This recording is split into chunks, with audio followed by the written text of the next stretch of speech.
Hi friends, welcome back. तो friends, जो video आज हम देख रहे हैं वो है अर्नब गिरफ्तार, अमेरिका में किसकी सरकार, वो तो हमें पता चल चुका है अब तक। दिवाली में पटाखे पे मार, दिवाली में पटाखे पे मार, ट्रंप बाइडेन। तो चलो फ्रेंड्स, स्टार्ट करते हैं आज का वीडियो और पता करते हैं इसमें से एक चीज मुझे समझ नहीं आई। वो दिवाली में पटाखे पे मार, ये क्या है ये देखते हैं। तो बाकियों का तो मुझे पता है कि क्या होगा, पर अभी दिवाली आई नहीं है तो मेरे आने वाले 14 नवंबर को है। अभी आई नहीं है, कहने का मतलब ये होगा कि पटाखों पे बैन हो रहा होगा कि नहीं बजाओ, पोल्यूशन होता है। करेक्ट, चलो वो भी पता चल गया।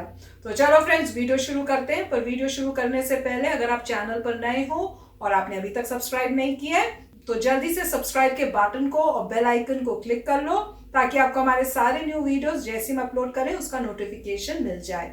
एंड यस फ्रेंड्स, वीडियो देखने के बाद अगर वीडियो पसंद आए तो करना लाइक एंड शेयर करना ये वीडियो अपने फ्रेंड्स और फैमिली के साथ। तो चलो फ्रेंड्स, शुरू करते हैं आज का वीडियो। नमस्कार, जय हिंद। मैं हूं रौनक और आप देख रहे हैं फन तंत्र। आजकल हमारे देश में फ्री स्पीच और प्रेस फ्रीडम ये देख के तय होने लगी है कि ये मेरा वाला पत्रकार है और वो तेरा वाला। और सूत्रों की माने तो इस वक्त लड़ाई है अर्नब सर्कल वर्सेस अर्बन नक्सल के बीच। और यहां कुछ खास किस्म के पत्रकारों का अर्बन नक्सल गैंग के साथ खड़ा होना प्रेस फ्रीडम बता दिया जाता है, और वहीं किसी पत्रकार के पीछे पड़ के एक सरकार उसे जेल भेज दे, उसके बच्चे समेत परिवार पर भी आरोप लगा दे, तो किसी को प्रेस फ्रीडम खतरे में नजर नहीं आती है। यही सेलेक्टिव आउटरीच हमारी लिबरल जमात की पहचान है। सुशांत के केस में इन लोगों को कोई इंटरेस्ट नहीं था, दिशा के केस में इनको कुछ भी गलत नहीं लगा था, कंगना के साथ जो बर्ताव हुआ इस पर कोई भी कुछ भी नहीं बोला है, पालघर के साधुओं के साथ जो हुआ उन पर इन लोगों ने सीमेंट का रायता मुंह में लेकर चुप्पी साध ली। और वहीं दूसरी तरफ एक अकेले आदमी ने इन सारे मुद्दों पर इन सारे बुद्धों से सवाल पूछे, तो इनकी जली ना मतलब फिर कहते हैं देश में सवाल नहीं पूछे जाते, और अगला सवाल पूछ रहे तो बोलते अरे ये क्या पूछ रहे हो। लेकिन जनता इतनी समझदार है कि अगली बार ईवीएम हैक वाला बहाना नहीं चलने देगी बाबा। ईवीएम से याद आया, अमेरिका की चुनाव की गिनती शुरू हुए इतना टाइम हो गया, लेकिन अभी तक कुछ भी क्लियर नहीं हुआ कि अब की बार किसकी सरकार। और अमेरिका वाले जब देखो तब पूरी दुनिया को ज्ञान पेलते दिखते थे कि भैया डेमोक्रेसी क्या है और सिस्टम क्या है। अब हटाओ, इससे बढ़िया तो हमारे यहाँ न्यूज चैनल है जो इलेक्शन कमीशन द्वारा काउंटिंग शुरू होने से आधे घंटे पहले ही रुझान देना शुरू कर देते हैं। मतलब जब तक आम आदमी सो के उठता है सुबह, ब्रश करके लघु शंका, दीर्घ शंका, 1 नंबर 2 नंबर, टट्टी पेशाब वगैरह करके चाय की चुस्की लेकर जैसे टीवी खोलता है, तब तक तो चैनल पर सरकारें बन चुकी होती हैं और मंत्री लोग शपथ भी ले चुके होते हैं।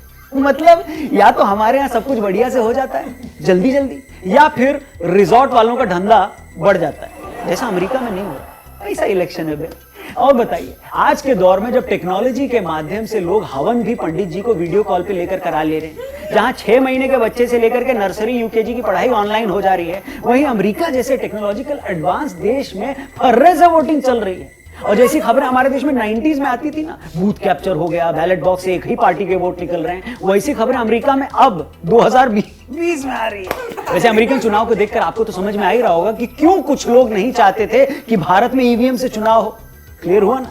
वैसे अमेरिकन चुनाव में कौन जीता कौन हारा थोड़े टाइम में पता चलेगा, वो अलग मुद्दा है, लेकिन कुछ खास तबकों में अचानक से जश्न का माहौल दिखाई दे रहा है। आखिरी बार ये लोग जब खुश हुए थे ना, तो मैक्रोन के फ्रांस के प्रेसिडेंट बनने पे खुश हुए थे, और आज उसी के खिलाफ बॉयकॉट करते हुए सड़कों पर आ गए। मतलब उसी ने इन लोग का केएलपीडी कर दिया।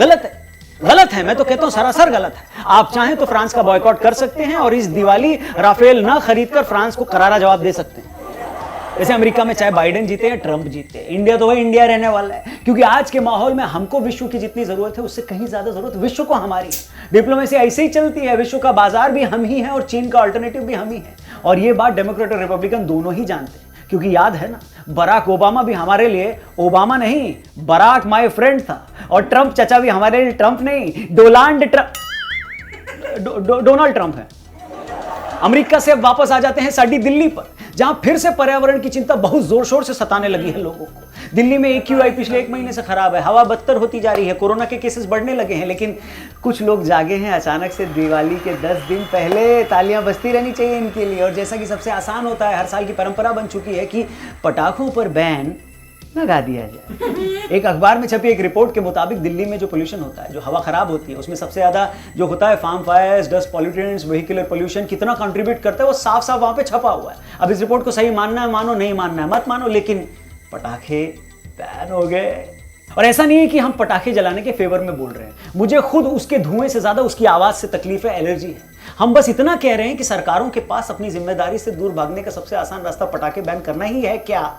जबकि सच्चाई ये है कि पोल्यूशन दिवाली से महीने भर पहले से बढ़ा हुआ है और दिवाली के 2 महीने बाद तक बढ़ा हुआ रहेगा और पूरे साल भी लगभग यही हाल रहता है। तो उन सब पे एक्शन कब होगा सर जी? पर आपको मैं बता दूं, पटाखों की अलग अलग कैटेगरी होती है। जी हाँ, अगर पटाखे न्यू ईयर पे बजाए जाएं तो उनसे शायद पोल्यूशन कम फैलता है क्या? कम? पता नहीं। जब पटाखे किसी सेलिब्रिटी की शादी में बजे तो उससे पोल्यूशन का ज्ञान समझ में आता है, कम होता है? Very good. पता नहीं। जब चुनावी जीत पर पार्टी कार्यालयों के सामने पटाखे जलते हैं तो एक फ्रेंडली पटाखे माने जाते हैं, उससे भी होता है पोल्यूशन? पता नहीं। लेकिन एनवायरमेंट एक्टिविज्म का सारा ज्ञान सिर्फ और सिर्फ दिवाली पर अटक जाता है। और जैसा हमने वीडियो के शुरू में ही बोला था कि यही सेलेक्टिव आउटरीच हमारी लिबरल जमात की पहचान है। मगर आप समझदार बनिए और कोई भी ऐसा काम न करिए जिससे मदर अर्थ को तकलीफ हो, वरना अनर्थ निश्चित है। और उम्मीद है आप सब जिम्मेदारी से दिवाली मनाएंगे, क्योंकि अभी कोरोना वापस से अपना असर दिखा रहा है। प्लीज, और हम सब इस लड़ाई को एक दूसरे के भरोसे ही लड़ रहे हैं, इसलिए बहुत जरूरी है कि अपना और अपनों का ख्याल रखा जाए। तो फ्रेंड्स, बहुत अच्छी वीडियो बनाई है। मेन जो सारे टॉपिक्स हैं कवर किए हैं जो करंट है। तो उन्होंने अर्नव के बारे में भी बताया और जो उन्होंने बोला बहुत ठीक बोला। तो सोचने की बात है हम सब के लिए कि मीडिया फ्रीडम क्या होती है, सिलेक्टिव फ्रीडम ऑफ स्पीच क्या होती है, उसको ज़रा आपको समझना पड़ेगा और पता करना पड़ेगा कि इसमें डिफरेंस क्या है। और वही आजकल चल रहा है। फिर वो आए थे अमेरिका में कौन बनेगी सरकार, तो ऑब्वियसली अब हमें पता ही है कि बाइडेन जो है वो जीत गए हैं, वो न्यू प्रेसिडेंट ऑफ यूएस हैं। और अच्छा, मुझे ही नहीं पता था, उन्होंने ओबामा माय फ्रेंड भी बोला था, तो वो भी अच्छा उन्होंने बताया, तो उससे थोड़ी मैं कहूँगी तसल्ली हुई है मुझे तो वो भी बहुत अच्छा था। और जब वो दिवाली की बात की, ये भी एक सोचने की बात है कि हम लोग मेरे ख्याल से इतने इनोसेंट हैं कि वो बोल देते हैं कि इन्वायरमेंट को प्रोटेक्ट करने के लिए आप दिवाली पे पटाखे मत बजाओ, पर दूसरी तरफ उन्होंने ओकेजन्स बताए जब पटाखे चलते हैं, तो अगर पटाखे एक टाइम इसमें बैन हो रहे हैं तो ऐसी सिचुएशन जो बाकी हैं उसमें भी बैन होने चाहिए। कंप्लीटली बैन कर दो फिर आप, ताकि इन्वायरमेंट जो है खराब नहीं हो। और इससे मुझे पता चला, भी कल ही बात हो रही थी मेरी दिल्ली में अपने पेरेंट्स से, तो यही मेरे को मम्मी भी बता रही थी कि बहुत पॉल्यूशन हुआ है। तो मैं अपना सोच के कि मुझे बड़ा पता है, मैंने कहा हाँ इतनी गाड़ियां हैं वो हैं तो पॉल्यूशन तो हो रहा होगा। कहते नहीं, बेसिकली जो पॉल्यूशन है, ये जो खेत है उस टाइम खेती जो जलती है उससे ज्यादा पॉल्यूशन होता है। तो ये कोई नई बात नहीं है, हर साल सुनने को मिलता है। तो ये इन्होंने बहुत अच्छा ये पॉइंट लिया कि क्या क्या एक्शंस ले रहे हो। पॉल्यूशन तो पहले से हुआ है, दिवाली होने से पहले ही, अभी दिवाली आई नहीं है। तो ये खाली एक सोल्यूशन नहीं है, जो मेन होना चाहिए सोल्यूशन, उसका आप कब सोचोगे? बहुत ही मतलब सोचने वाली बात है कि अभी तक कोई एक्शंस ही नहीं लिए गए। बिल्कुल। तो ये बात है कि हमारे समय में दिवाली जब बनती थी तो पटाखे बड़े ज़बरदस्त बजते थे और दिए लगते थे, और ऐसे चाइनीज़ कोई लाइट्स का सिस्टम भी नहीं था, तो दिए हम खुद ही लगाते थे, मोमबत्तियाँ लगाते थे। मोमबत्ती बड़े बड़े पैकेट आते थे और मोमबत्तियाँ हमारी मदर कहती थी पहले मोमबत्ती लगेगी फिर ही तुम लोग जाओगे, तो मोमबत्ती लगाते थे हम। और उसके बाद जो है जितने भी अपने पटाखे हैं वो जलाते थे और बॉम्ब ज़बरदस्त बढ़ते थे और बजते थे। और उस वक्त जो है कार में जाना मुश्किल होता था, क्योंकि रोड में हर कोई जगह पटाखे कर रहा है, और तो काफ़ी मतलब मज़ेदार एनवायरनमेंट था। तो वो उसकी फीलिंग कुछ और ही है।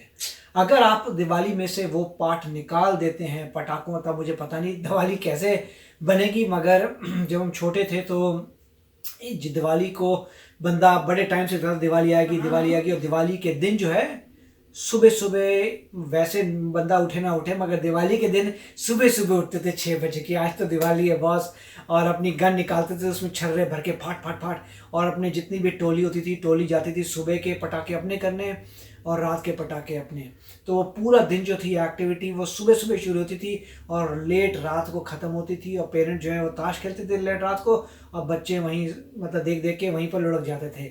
तो वो जो अगर आप उसमें से पटाखे का पार्ट निकाल दें तो मेरे ख्याल से बच्चों में एक्साइटमेंट खत्म हो जाएगी, बोलेंगे अरे क्या करना है यार, ये ऐसी, अगर आप होली में से कलर निकाल दें, वही वाली बात आ गई कि होली में से मतलब कलर निकाल दें या पानी के गुब्बारे निकाल दें, तो अब दिवाली में फिर क्या करें, मतलब बच्चे क्या करें।